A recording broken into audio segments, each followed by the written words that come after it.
एक आदमी की बीवी 40 साल की उम्र में इंतकाल कर गई।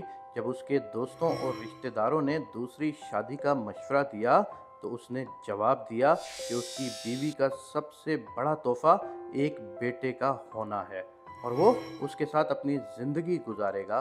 जब बेटा बड़ा हुआ तो उसने अपने वालिद के तमाम कारोबार की जिम्मेदारियां संभालना शुरू कर दी। अब वालिद अक्सर अपने दफ्तर में या दोस्त के दफ्तर में वक्त गुजारने लगा। बेटे की शादी के बाद वो आदमी ज़्यादा तन्हा महसूस करने लगा खुद को। उसने अपने घर का मुकम्मल कंट्रोल अपनी बहू के हवाले कर दिया। बेटे की शादी के 1 साल के बाद वो दोपहर का खाना खा रहा था कि जब बेटा भी दफ्तर से आया और हाथ धोकर खाने के लिए तैयार हो रहा था।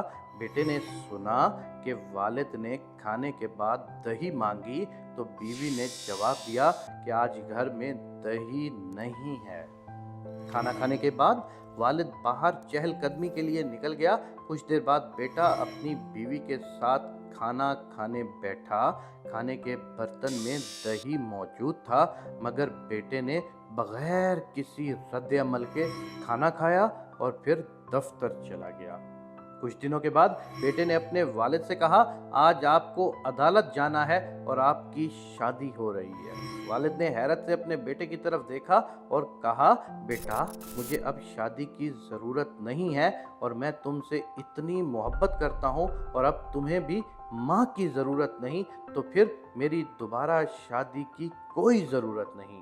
लड़के ने जवाब दिया, बाबा मैं अपनी माँ को आपके लिए नहीं ला रहा और ना ही एक सास को अपनी बीवी के लिए ला रहा हूँ। मैं सिर्फ आपके लिए दही का इंतज़ाम कर रहा हूँ। कल से मैं आपकी बहू के साथ किराए के घर में रहूँगा और आपके दफ्तर में एक आम मुलाजिम की हैसियत से काम करूँगा ताकि आपकी बहू को दही की कीमत मालूम हो सके।